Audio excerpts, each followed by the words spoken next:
Me to talk about team agreements and your experience of using these. Before we get started, please will you introduce yourself? Yeah, thanks, Helen. My name's Ali Miller. I'm a service delivery coach with the Stroke Association, working in the Northeast and Yorkshire locality. Um, I support and coach two teams of coordinators, one in the south of Tyne and Wear area and one in Durham. And the coordinators support stroke survivors in their life after stroke. Thank you. And a coaching role in the organization at this level, that's quite a new thing, isn't it? Yeah, the change of direction of the organisation. Before the change to coaches, I was a stroke support manager. Mm-hmm. So the direction of the new operating model and the way the new culture of the organisation wants to move, then yeah, the coaching approach was fitted well with the new direction of travel. So some people who previously had the role description of manager are now working as coaches. So how does team agreements fit with this? How does this align with the culture that you're moving to? Yeah, it's very closely aligned, because what I've found with the team agreement and developing that with the teams is that it's introducing a trust, an autonomy, empowerment, and transparency and between teams, which is a real main thing of where the organizational culture wants to go, and also that accountability of people within teams. So all those things match with the team agreements approach. Thank you. And how do you get started? Because I know that my colleague Michelle came to work with you over a couple of team meetings. So could you describe what happened? How did you take this forward step by step? Yeah, so the the team were aware that Michelle was going to introduce team agreements approach, and we had sort of looked at it ourselves, um, but but this introducing team agreements wasn't an easy thing, although we tried it. And actually the team were really pro that this was going to happen with the organization, with Michelle. So Michelle came in and used a number of different techniques. The first one was to she clearly outlined what the sessions were going to be, and introduced a sort of working timeline. So there Mm-hmm. was different ways of actually generating team agreements. And what I really liked about that was it it was tapping into people's different sort of learning styles. There was some which was more sort of scripted, others were more visual. So I think it provided a more inclusive way of developing team agreements. And what I found was that these were more behavioral team agreements between the members of the team, whereas the experience we had was more process driven agreements. And I think that was a real shift. So because and I think that's been a real main benefit. And in fact, I've used the team agreements today at a face-to-face meeting this morning, and having them visual and present for the meeting is I've really seen a difference in that. So you've done something in the past, which is Yeah. about making decisions together as a team about processes. But as you say, these are behavioral agreements about how people are going to behave with each other, obviously. Tell me a bit about using them this morning. What happened? Yeah, Michelle's worked on developing these team agreements with in the different sort of sessions, and one of the things was that we'd sort of pledged that we'd have them visible. Mm-hmm. Now, whether that was on your laptop screen or as a hard copy, and that was for individuals, but we brought them to the team. And what it does is, because we have sort of organizational values about we are human, believe in better, say it how it is, Mm-hmm. the are part of our organizational values, and the agreements really matched with that. So for example, having them visible means that um we trust each other to make decisions. We challenge each other in a safe environment. These type of, so that the meetings are run more efficiently, and people feel safe to speak up or challenge others, and it provides a healthy culture to the meeting. So you're noticing an alignment between the values of the organization and then how your team is expressing them for your team in terms of behaviors. Is that right? Yeah, definitely. I think the values, the sort of four sort of overarching values, but I think what this does is it really gives an identity to the team. So yes, you've got these overarching values, but actually the team agreements are very personal to them. So they do align, but they go further than that, and they become sort of ingrained in the way the team behave and act, and how they support each other, what their expectations are, and yes, it you know it's early days. I think that's probably the first time we've had them visible Mm-hmm. in a face-to-face team meeting, but it's clear that they're attending to them and the value of them. And can you give us any examples of your team agreements, Ali? Do you have them there? Yeah, I do actually. Yeah. So we so what I'll just the first one that we put together was we are clear and concise in our communication so that every team member understands their expectations. Mm-hmm. And it's this start of the where it's we, so it's Mm-hmm. very clear that it's the team that have co-produced these together. Mm-hmm. um that just I'll go to another one. The second one is we are open, honest and respectful and seek resolution through constructive dialogue to reach a compromise when there is conflict. So and these are the words of everyone in the team. Mm-hmm. Mm-hmm. So we have around 10 Mm-hmm. uh, team agreements, and that was judged to be sort of the maximum. That's when Michelle was doing the sessions, roughly around between that 6 to 10. Yes, on the basis it's too Yeah. hard to remember something that's above 10, isn't it? Even if you have got them in front of you. That's great. But we know that good pieces of paper don't necessarily make any difference to people's behavior. So how are you making sure that they make a difference, or rather, how are you supporting the team to use these to change or govern or inform how they behave together? I think yeah.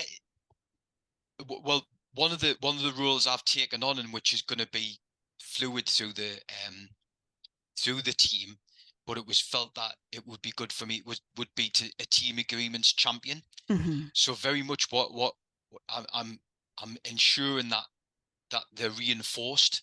Mm-hmm. It every stage that we at every meeting really, that you know you you you allude to the team agreements, and that they're and if there is that the team feel confident that they can challenge if one of these agreements is um is someone isn't adhering to them, or the team discussion doesn't seem to be, we can pause and go back, and actually having them visible is a is a is actually an important thing. And Mm-hmm. re, if necessary, reading them out loud. Mm-hmm. Mm-hmm. And so that so although it might be on a piece of paper, by people actually reading them out loud, it's helped as well. um and they are printing hard copies off to have them on when they're working from home, or have it on screen as a visual. So um yeah, and as I say, I think they've bought into it, in the fact that you know it is aligned to the values as well, um of the organization. And I know, Ali, in a separate podcast, we've had a conversation about your role as a coach and confirmation practices being a way of you reflecting on how confident you are in delivering your role as a coach. So I'm imagining that you'll also be doing confirmation practices around your role as a team agreement champion. Is that right? How do you see this working? Yeah, I it's interesting because when I when I've, I took it upon because we have a monthly culture discussion, which was in Mm-hmm. the organization where people could join. And there was a chance to be a culture change agent in the organization to try and enhance and improve the culture. And I see it aligned with that. And that what I've tried to do is champion the culture across Mm-hmm. the locality and in teams. And I see that in a similar vein Mm-hmm. with this team and with the the other team I have as well are just starting to develop to take on some of the the sessions. I'm looking to introduce them for them to develop those team agreements and just continue to to champion it and so to to improve that transparency and trust between the team because there are I alluded to it in the confirmation practices about it how Mm-hmm. it's aligned to our beneficiary quality framework pilot about Mm-hmm. improving quality, and they're setting targets and goals in that quality framework to improve the quality to stroke survivors. And these team agreements are very much aligned to that because they're building the the trust and transparency and accountability between the team um, to carry out the actions. Um, so they're very much a vital part in ensuring that we're improving the quality to stroke survivors if they're sticking to these agreements between themselves. So you can see a relationship between how effective a team is together and the ability to deliver fabulous support to people who've experienced strokes. Yeah, definitely. And interestingly, this morning the face-to-face meeting that everyone's different and has their own profile and the way they work and how they. Mm-hmm. But I think everyone has had that inclusive input into developing them, Mm-hmm. and so Mm-hmm. that they're invested in them because whether you like a sort of you like things a bit more black and white or Mm-hmm. you have a more abstract sort of personality of ideas. you, Everyone's had needed to have their skills input into developing the agreements. So the fact that they're co-produced is a really significant part of this. And as you said, it's related to the research by Brené Brown. But I love the fact that you can see such a strong correlation between the values of the organization and how your team or the team that you're supporting has expressed their team agreements. You've taken the champion role for team agreements. There are other ways, as you've described, of keeping them alive. Do you see yourself doing that role forever, or how do you see that working? No, I think what's been very open in the sessions Michelle ran was that this would be a role that I would take on first, and then Mm-hmm. again to develop that accountability in the team is for one of the coordinators to share that out over time once they become more confident with the agreements and the way the team are working. I think it almost is like a natural role that can be taken by the Mm-hmm. different members of the team, and I think it's good that it because I think the organizations try and to move towards that sort of rather than top down type of organization to a more leveled out. So actually, why can't a coordinator or any member of the team take this champion role on, and it could actually bring out different skills or develop skills in that team, um that purely by taking on that role. So it's almost like a cultural leadership role, isn't it? That your team's decided the culture that they want to have in the way that they work together that relates to the values of the organization, that you as the team coach are starting by modeling what that can look like, how you can make sure they're embedded, how you can gently but supportively challenge each other if they're not happening.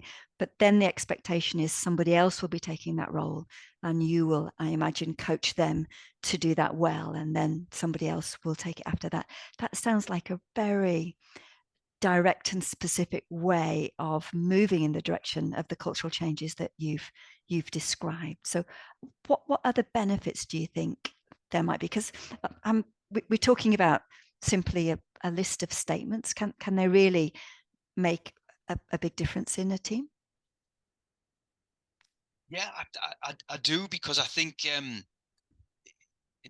just going alluding back to the different profiles of people, you've got sort of the introvert and extrovert. So it's, it it I think it brings out that everyone can be included in the the meetings, and everyone's voice is valued. Mm, And why shouldn't an introvert take on a champion role? Because something, quite often, the nugget of information, or the best bit of information, is actually with those people who don't speak the most at times, mm-hmm, and mm-hmm, bring out something. So I think, yeah, there's and also, I know there's team agreements, but going back to the confirmation practices and their different the rules for the confirmation practices, I think they can gain confidence from being a champion within the team, to mm, maybe become more confident in sharing best practice, or mm-hmm, building relationships externally. I mm-hmm, think anything that can build um, the confidence of people and build their leadership skills can then have a positive effect, because again, this is something really important for the organization. We've got to have people across the organization who develop skills to you know link in and build partnerships, because we know we cannot be the only people that support stroke survivors. We mm-hmm. need that external environment, and we need people to have the skills to seize those opportunities. So yeah, anything that can enhance someone's confidence, um I think, can only be a good thing. Lovely. Thank you so much, Ali. Thank you for explaining how that's working for you and the team that you're coaching. Thank you. No, thank you.